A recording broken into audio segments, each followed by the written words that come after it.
नीरज कुमार सिंह। आप क्या करते हैं? पोल्ट्री फार्म करते हैं। परिवार में कितने लोग हैं? 5 लोग हैं। हम तो 15 साल से कर रहे हैं और 500 का सेट चलाते हैं।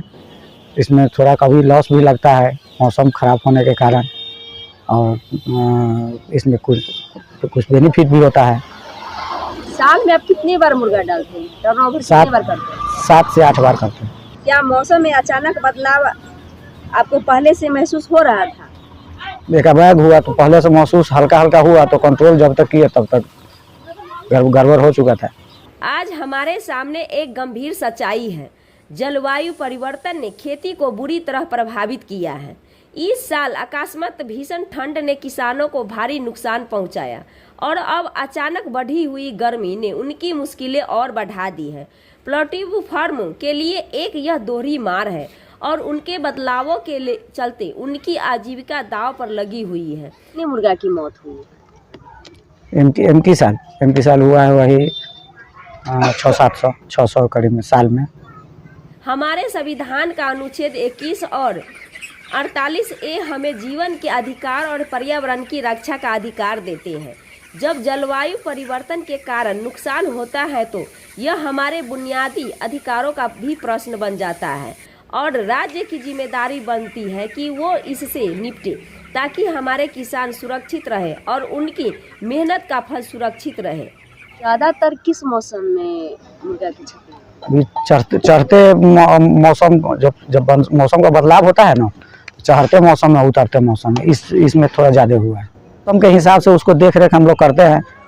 थोड़ा अभी गर्मी रहता है तो पंखा का व्यवस्था, पंखा लगा चलाते हैं, और ठंडी रहता है तो हीटर चलाते हैं। उसमें गर्मी बेसी बर्दाश्त कर सकता है ना, बेसी ठंडी बर्दाश्त कर सकता है। ज़्यादा किस मौसम में बर्बाद? ज़्यादा मौसम तो दोनों में ही बर्बाद होता है, लेकिन ठंडी में थोड़ा ज़्यादा होता है, गर्मी में थोड़ा मौसम के हिसाब से गर्मी में थोड़ा पंखा उनका रहता है तो कम होता है। 1000 का सेट है, हम 1000 ही डालते हैं। मुर्गा की मौत तो गजब हुई है, मतलब कि एक ही लॉट में 200-250 मुर्गा मर गया। उसके बाद फिर मतलब कि टोटल मिलाया जाए तो हम कहते हैं कि 1000-2000 जरूर होगा कि पूरे सीजन में मर गया टेम्परेचर के वजह से। क्या इस साल ठंडा सामान्य से ज़्यादा थी? हाँ, बहुत ज़्यादा थी। हम तो 1999 से पोल्ट्री फार्म के धंधा चला रहे हैं, लेकिन इतना हमारा नुकसान कभी नहीं हुआ। क्या ठंड से बचने के लिए आपके कोई उपाय की थी आप? हाँ, किए थे। वो अलाव जरात के घर में रखे थे, लकड़ी के काट के जला के, कोयला के, कभी गैस भी है, अभी भी है, हीटर सब देखिए आपको गैस के, वो गैस लगा के फिर उसको गर्मी देते थे। कि मौसम जो इतना चेंज होता है किस वजह से होता है? क्या कहीं ना कहीं लगता है कि हम पर्यावरण से होता है। पर्यावरण से यहाँ वृक्ष नहीं है, सब वृक्ष कट रहा है, कुछ नहीं है, सब ये सब पर्यावरण के कर चलते हैं, दूसरा कुछ नहीं है। इसकी जिम्मेवारी कौन है, हम या और आप लोग या और कोई? हम है सर, मतलब हम लोग तो है ही, अपना भरण पोषण के लिए लकड़ी काट लेते हैं, बेच लेते हैं। इसके साथ साथ सरकार भी है, सरकार इस पर गाइडेंस करे, नहीं काटने दे, किसी को वृक्ष लगवावे। अभी जो चल रहा है मौसम बदलाव को लेकर के, अगर इसका कोई उपाय नहीं ढूंढा जाए, इसको रोका नहीं जाए तो आगे क्या हो सकता है? आगे तो और नुकसान ही नुकसान होगा। आगे कोई सबका मतलब कि अभी देख रहे हैं, इस सब मौसम के वजह से बच्चा सब बीमार हो रहा है, किसी को कुछ हो रहा है, कोई मर रहा है, किसी को क्या हो रहा है।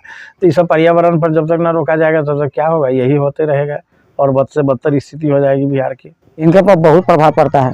किस तरह की? डैमेज होने लगता है तो नुकसान होता है। इसे कर्जा पैसा लेकर के तो देना पड़ता है।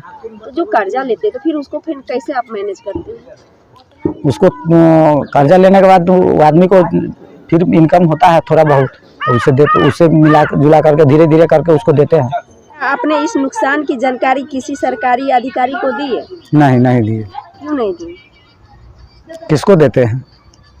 2025 और 26 में हुए इस भीषण नुकसान का कोई सटीक आंकड़ा इसीलिए उपलब्ध नहीं है क्योंकि बहुत से किसान अपनी हानि को पहचान ही नहीं पाए, न ही उन्हें अधिकारों और शिकायत के रास्तों की जानकारी थी। इस अज्ञानता के चलते सरकार और संस्थाओं के पास एक सटीक विस्तृत आंकड़ा नहीं आ पाया, जिससे उनकी वास्तविक मुश्किलें ठीक से सामने नहीं आ सकी हैं। का आपके परिवार की रोजी रोटी पर क्या असर पड़ा है? बहुत असर पड़ा है। अब हम इससे 10 रुपये कमाते हैं, सो नहीं कमाए, खर्च हो रहा है, आमदनी है नहीं, तो असर पड़ेगा ही पड़ेगा। अभी तक आपको कोई मुआवजा या सहायता मिली? कुछ नहीं मिला अभी तक। सरकार और प्रशासन से आपकी क्या मांग है? कि हम लोग को देखा जाए, किसान वर्ग है, किसान से हम आते हैं, पोल्ट्री फार्म करते हैं, किसानी करते हैं, उसमें बहुत ही घाटा ही घाटा। कोई सरकार किसान को देखता नहीं है। आज तक सरकार ने क्या दिया है, चाहे प्रशासन क्या है, कोई क्या किसान को कुछ दिया है? नहीं दिया है। क्या मिला है? हम लोगों को कुछ इंश्योरेंस मिलता, कुछ ये होता वो होता, मान लिया जाए कि KCC लोन है, KCC में माफ़ करा देते, ये सब कुछ नहीं हम लोग को हो रहा है। सरकार को यही कहना चाहेंगे कि हॉस्पिटल सब है, उसके डॉक्टर को कहिए कि विजिट करे, दवा दिलाए, जिससे सुरक्षित हो, फॉर्म सब अच्छा से चले, हम लोगों को KCC माफ़ किया जाए, यही सब कहेंगे। और क्या, किसान को जो है दूसरा हम क्या कह सकते हैं? कुछ अनुदान दिया जाए किसान के। यह वीडियो बिहार के सीतामढ़ी जिले के पोल्ट्री फार्म की कठिन स्थिति को उजागर करता है, जहां जलवायु परिवर्तन की मार ने किसानों को असहनीय नुकसान पहुंचाया है। हम राज्य सरकार और संबंधित सरकारी अधिकारियों से आग्रह करते हैं कि वो सीतामढ़ी जिले के पोल्ट्री फार्म को तत्काल मुआवजा और आर्थिक सहायता दे। साथ ही कृपया एक विशेष जलवायु अनुकूलन योजना लागू करें, ताकि किसानों को भविष्य में ऐसी आपदाओं से बचाया जा सके। इस कदम से हम अपने किसानों की मेहनत और उनके भविष्य को सुरक्षित रख सकते हैं।